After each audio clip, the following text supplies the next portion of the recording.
I got questions, Good. but I don't know. You don't see all this. On the other end, right? It just being able to come out here, you've inspired me to take a piece of wood, and I want to take time and show you a couple of pictures that I've done.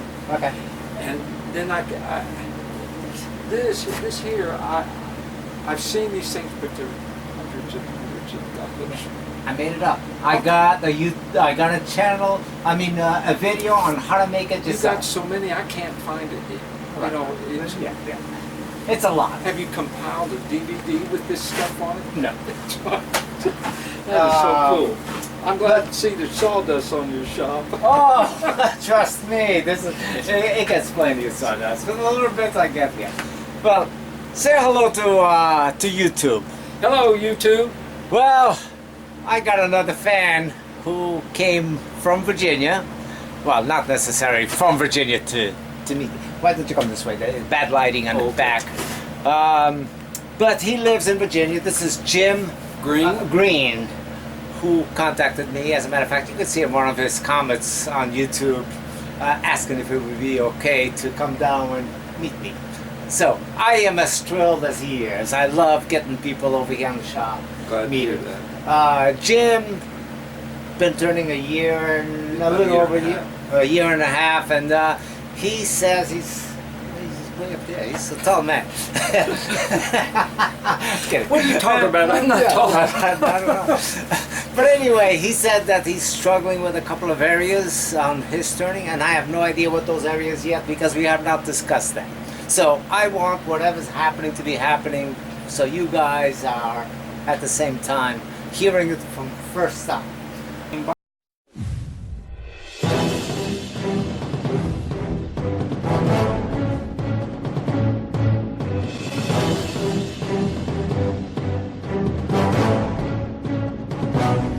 Mark, that's what we asked. Wild cherry. He gave Oh, me the beautiful. price. Beautiful. Like I said, Oh if you my take God, one thing, you take it all. Now I'm a kid in a candy store. I mean, Jim brought all kinds of goodies. You have a chip, whether it's Walnut? From the bottom, Black walnut. Black walnut. Because I don't know if it's up here, Oh, up here, yeah. up here. And not somebody else's edge, not the 40 degrees or the 60 Wild degrees cherry? that they talk Wild about. cherry. I don't care. You know, Now I would have recognized This has been sitting around for years, so it's hard. Right. You get dust off As of far it. as you can get, $30. Let's see if, in fact, And I don't know what you're gonna turn. They're on my first set. Beautiful. Guess what? I need. Oh my goodness. It's nice a different neat kind piece of wood. wood. I know. Right. That's why I question myself bringing this stuff. I'm always thrilled. I thought That's still wet. Yeah, beautiful. Oh my goodness. I put the wax on the ends of it. Okay. Oh, you did. I got a roof. Oh my God, you I wanted brought a to lot show of you stuff, that. Jim. Look at this. Beautiful black. That's green. It's wet. It was just cut about black 2 walnut. weeks ago. It doesn't matter. You know, to me, it doesn't matter. It's not Right. the tool that you buy, it's how you use it. Beautiful. So, anyway, back to the grinding. I think I explained to you Another apple. Got Nice, those nice. Oh, don't be too fixed Oh, on what this will be somebody a else beautiful, does. beautiful Only marking because on this. different things. Right. Only be fixed on what's going to work for you. Once you find it, kid, lock In the it candy and store. don't change it. And another Plus with it black only walnut. while I'm looking, not trying Beautiful to do bowl what somebody else is is sitting working, inside this. working at it to find what Well, works best. thank you, Jim. What a pleasure it is. That's Thank what you, I'm thank you, struggling thank you. with. I can't do this. My I can't pleasure. do this. Like I said, I'm like a kid in the candy store.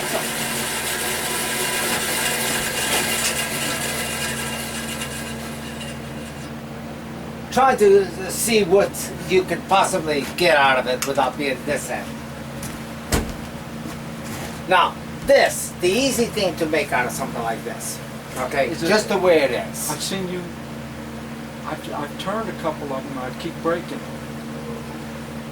Because I come in here with the tool Yeah, and I move or something, right, it, okay. when it gets almost finished. Right. See, looking at something like this, my first instinct is like, okay, this is not the best for a hollow vessel, for a vase or something No. like that.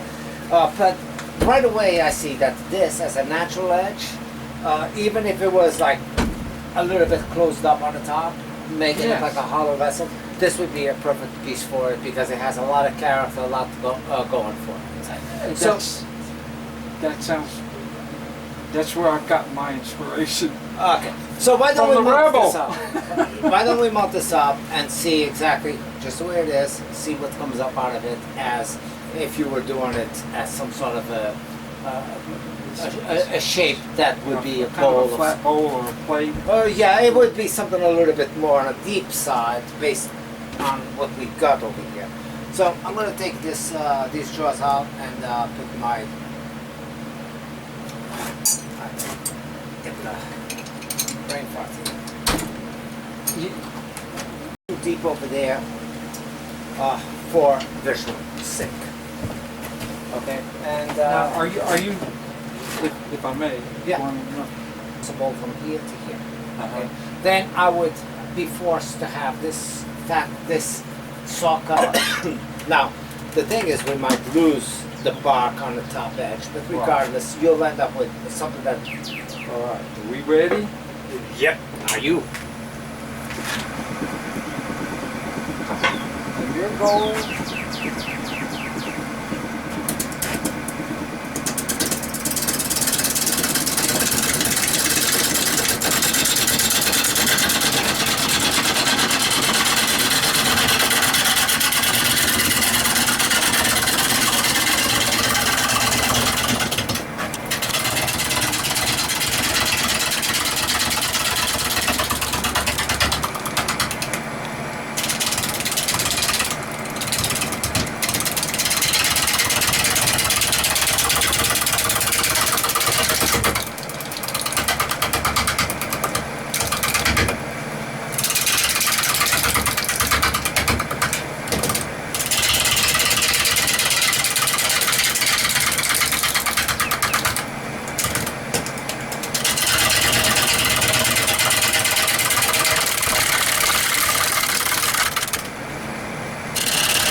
When you step that far out of the wood, I think that you're doing good. You nice clean cut. You get nice clean cut.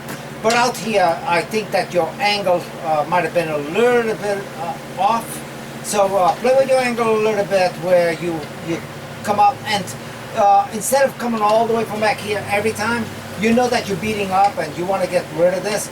Work this edge until you really, and then you can go back inside towards there and refine it. But instead of coming all the way from out here, coming all the way up, That's yeah. why I stopped it. I wasn't sure I was going past it all. You're I not, was you're not. reaching too far. I Right. felt like I was reaching too far. So when you're out here and you know that you're going to be taking all of that off, instead of coming all the way from back here again, go in there, oops, don't mind me, find it, and then go with it.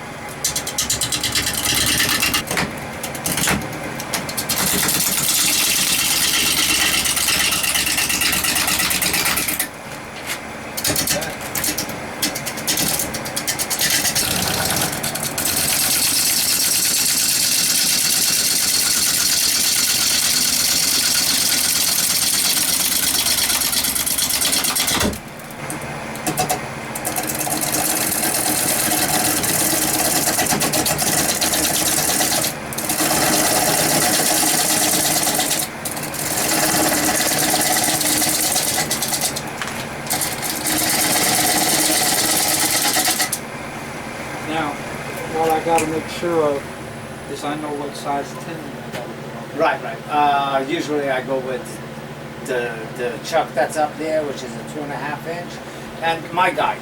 Right. Not necessarily somebody else's, where I don't use calipers, Well, I have to. I don't have a problem with it. You got a choice. We either mark it and measure it, or you get it started and I'll take over? Right. Because you know how. But see, you know exactly. there's always a guide that's already in front of you. You just have to use that. So I know that if I'm a quarter of an inch bigger than my live center, I got the right size for it. So I always use this as my guide. So if I made a tenon right over here, about a quarter of an inch away from there, I got the right size tenon. So on a case like this, I would use still this tool. I would still use this tool and get it established and say, okay, I'm going to go right from here. And that's already created my tenon. And I'm going to say, you know, that's pretty close. I'm about a quarter of an inch further out than this. 3/8 of an inch. So the only thing I do, depending on the circumstances, and it's not all the time, but if I use the diamond tool or a skew that has pretty close to that angle, just a little bit. Okay, so I know that from here on out, everything comes out. And, of course, that's not the best tool to use for it.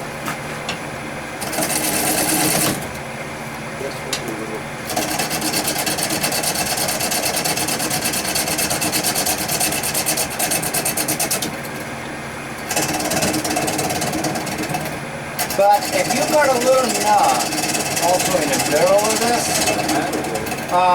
because that's hollow inside, so you will have a little bit of room to bring it up.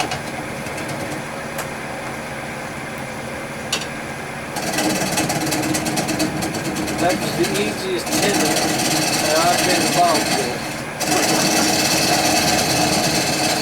Okay, so I don't think this is where people get carried away and they keep on going, and then all of a sudden the piece comes flying off.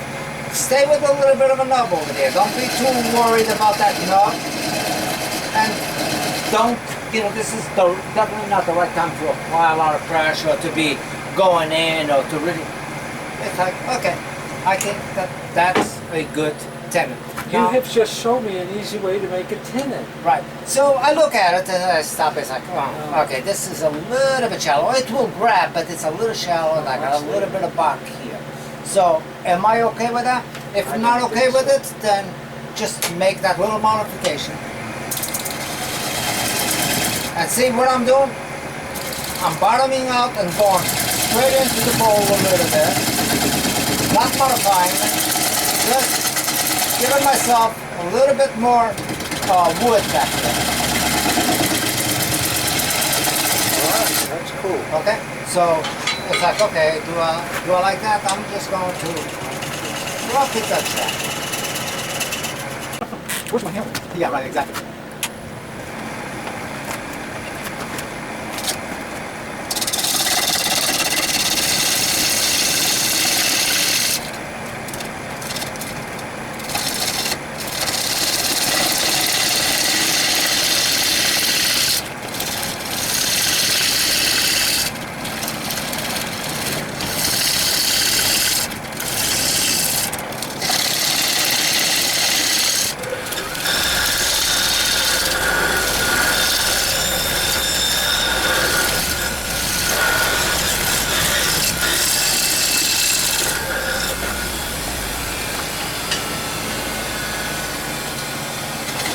Use whatever tool you feel is better for you. If you're doing that, you always use it on a shear scrape and not an upright cup. If you do what you were just doing there with your tool upright like that, it's dangerous.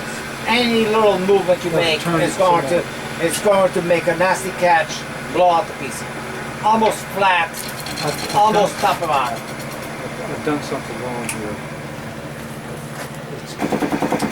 And now instead of going flat like this, I go up at an angle like this, and that way it gives you a little bit of a cushion. Until you get rid of it. Meaning I could have gone a little bit smaller over here, but I'm just thinking The I ideal, thought you had to have it bigger. the ideal is that you have about 1/8 of an inch gap between the jaws, because that's where, when they close up, you got the most surface grip. The more you open up, it starts gripping just on the points of the jaws. Surface area on the jaws, not surface area for the tenon. Correct. Because I'm trying to put the biggest tenon on them that I can. Now, what happens is you start pinching, and you actually create a problem. You start pinching on these points. When you're too far open. Okay, so with this type of an opening right now, if I squeeze it up, this would not be making contact with the wood necessarily on these areas of the Okay. jaws. You would be pinching in. In a way, it's good because your piece won't spin, because you literally will have to cut off. But it will split on you a lot easier as well, because you're putting pressure points just on these points, so therefore you can crush it, and it will, once you crush the wood and the integrity of the fibers, it can separate a little easier. So the idea is the closer Got it. these jaws are on to the size of your tendon, the more grip, surface grip you have. Got it. Because it's only a perfect circle when it's closed up completely. Oh. I was just on understanding you got to hold the wood really This good. would be the ideal size for your tendon for this particular thing right here, where you have just about 1/8 of an inch, and when you would squeeze it, you know, ending up somewhere around here. If I have That's like that, basic. And I haven't had that. it's not. That's not. That's basic. Nah, For a nah, person that's- that never turned, brother. Right. No, but you know, I mean, I'm guilty sometimes of the jaws being the tenon being a little bit bigger. But I'd rather have it a little bit bigger than a little bit smaller. Too small. Because when it's too small, it does not hold. And now you take a little. There you go. Work the tip a little bit more, the tip of the tool, rather than the full brush of the tool. And get rid of that whole center part in little bits. There you go. There you go. So you got almost nothing over there in the middle. There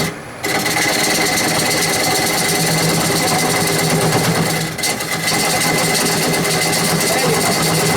Good.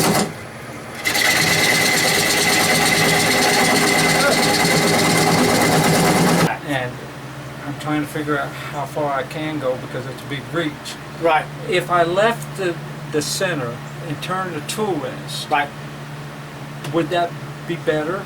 Well, you'd be a little bit low. The way it was, the tool rest would not fit underneath it. The way I just Okay. brought it up, it probably could fit slightly underneath, but you're not going to gain much by it. Okay. So at this point, it's like, okay, we're going to turn a little bit slower, safer, not necessarily slower, but not as aggressive, and move this out of the way, and you'll be able to clean it up and shape it exactly the way you want. And then we can start turning it up a little bit Right. for a little bit better cut. Yeah. Okay.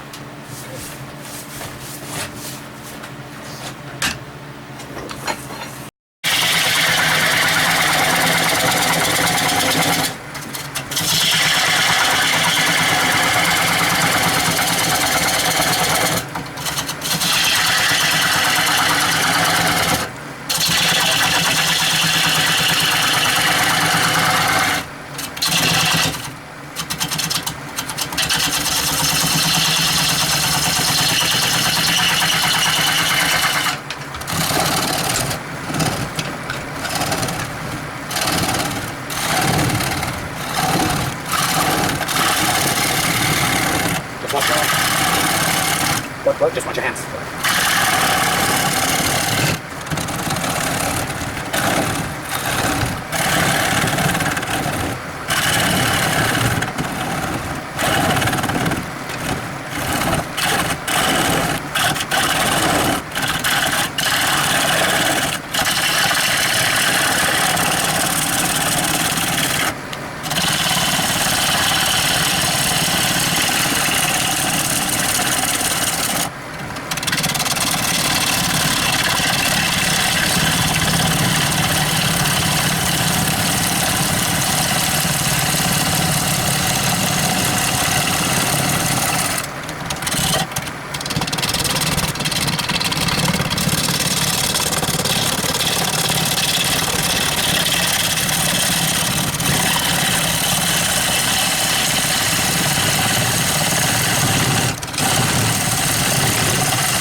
It looks like it's going in deeper than it is, so I want to watch that.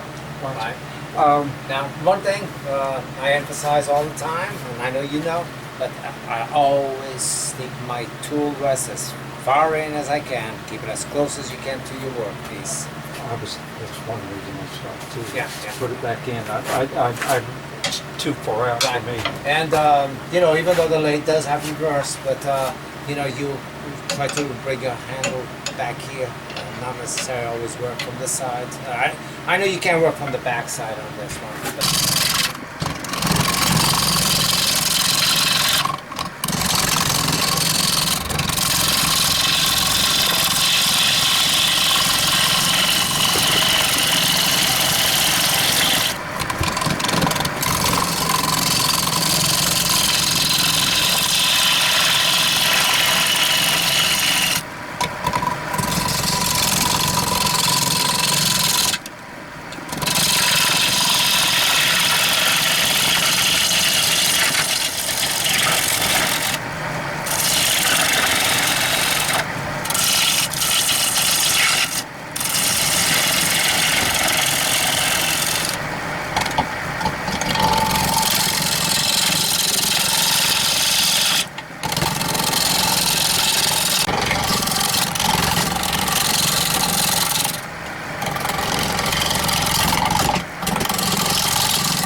Got it.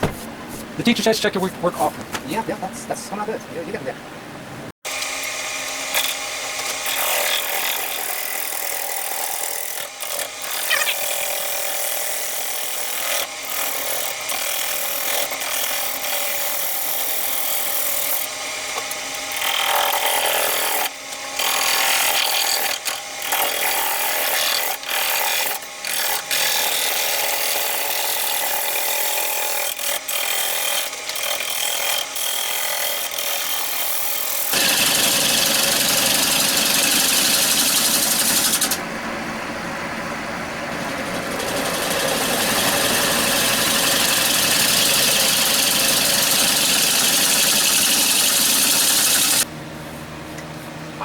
I've been trying to find somebody that's got some wood laying around or something and look at it. And I did over there near St. Augustine, but it wasn't any good. It was like all completely rotted. Right? And That sounds like my kind of wood. oh no, it was bug eaten, just cavities, nothing solid in it. Right. Just you go like this and it's this. Right. Okay. No, I know what you're looking for, and I'm looking for it now. I just take anything. And look at that. Look at that.